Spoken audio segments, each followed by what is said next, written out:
kelompok 2 ingin menjelaskan tentang pembelajaran terpadu model connected.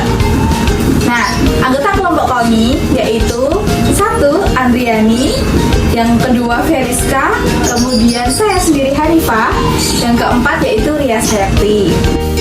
Pengertian pembelajaran terpadu model connected yaitu model pembelajaran yang menghubungkan satu konsep dengan konsep lain, satu topik dengan topik yang lain, satu keterampilan dengan keterampilan yang lain, dan tugas dilakukan pada suatu hari dengan tugas yang akan dilakukan pada hari berikutnya. Nah, bahkan ide yang dipelajari pada satu semester dengan ide-ide yang dipelajari pada semester berikutnya dalam satu bidang studi. Berikut adalah gambar model connected seperti ini. Landasan pembelajaran terpadu. Secara umum terdapat 4 landasan pembelajaran terpadu. Yang pertama, landasan filosofis yang terbagi menjadi 3 aliran, yaitu aliran progresisme, yaitu memandang proses pembelajaran perlu ditekankan pada pembentukan kreativitas, pemberian sejumlah kegiatan, suasana yang alamiah atau natural, dan memberikan pengalaman siswa.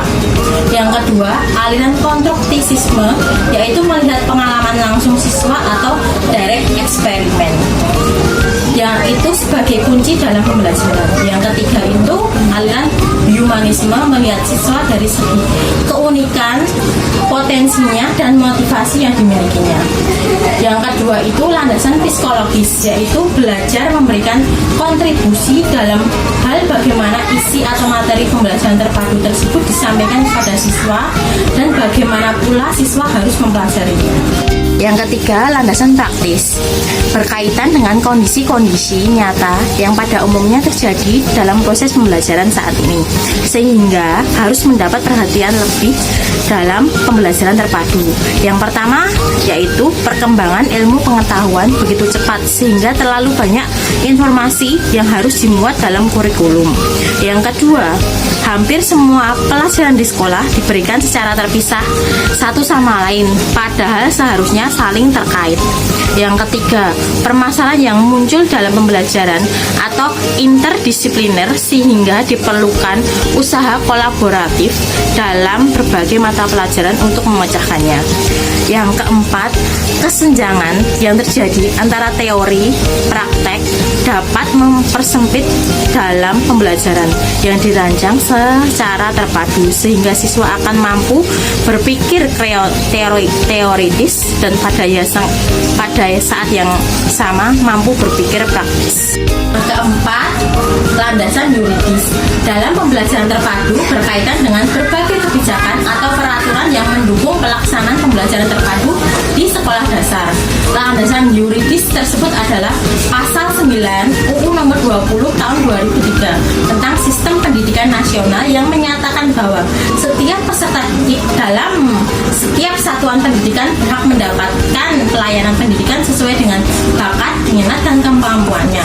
Diperkuat dengan Permendiknas Nomor 22 Tahun 2006 02 Bab 2 Kerangka Dasar dan struktur kurikulum menyatakan pembelajaran pada kelas 1 sampai kelas 3 dilaksanakan melalui pendekatan terpadu, sedangkan pada kelas 4 dan kelas 6 dilaksanakan melalui pendekatan mata pelajaran.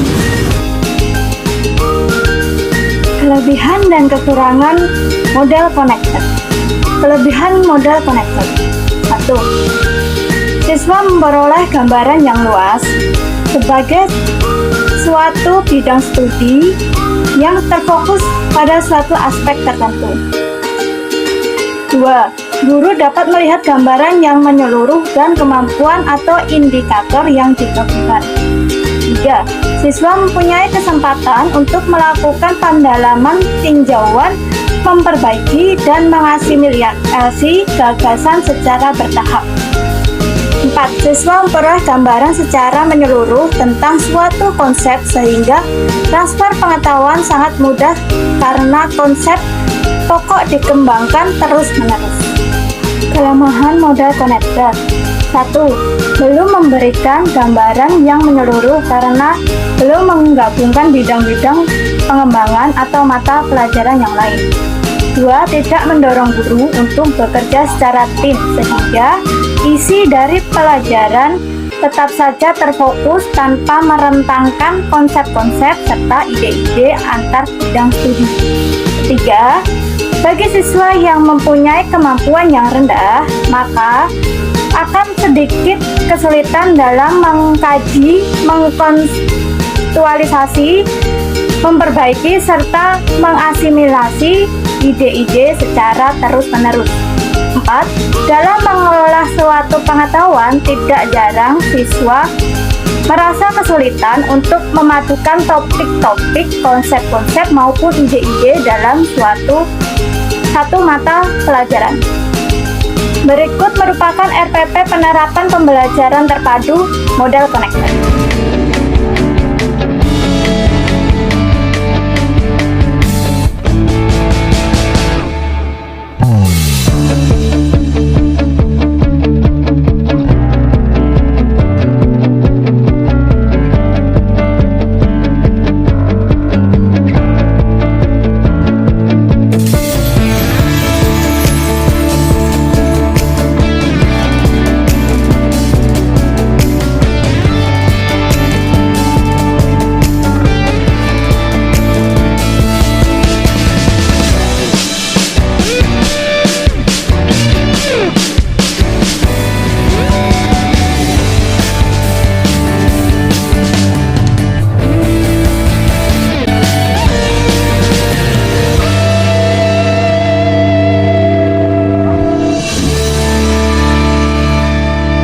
Tadi kita sudah melihat RPP pelajaran terpadu model connected. Sekarang kita akan menerapkannya dalam mata pelajaran. Nah, adik-adik, tadi kita sudah belajar tentang model connected. Sekarang kita akan belajar penerapan model connected dalam pembelajaran.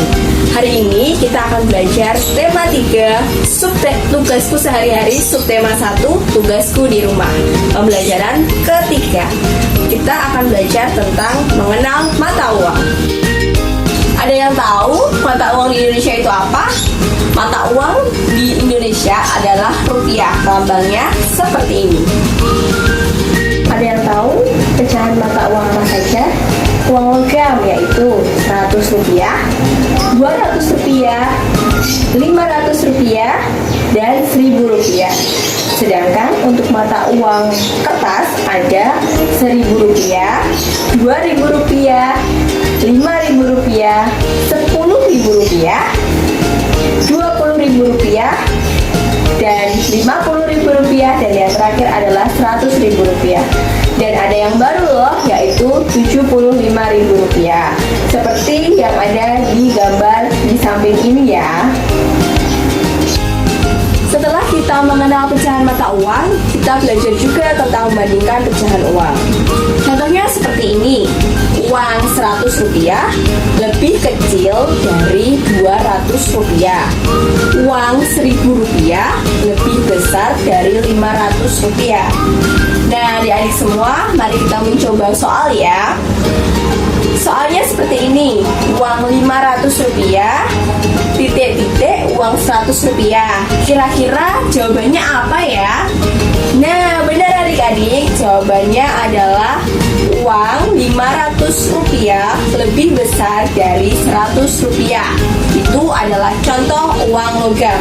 Sedangkan untuk uang kertas, yaitu uang 10.000 rupiah, titik-titik uang 100.000 rupiah. Kira-kira jawabannya apa ya? Ya adik-adik, benar sekali. Jawabannya adalah uang 10.000 rupiah lebih kecil dari uang 100.000 rupiah.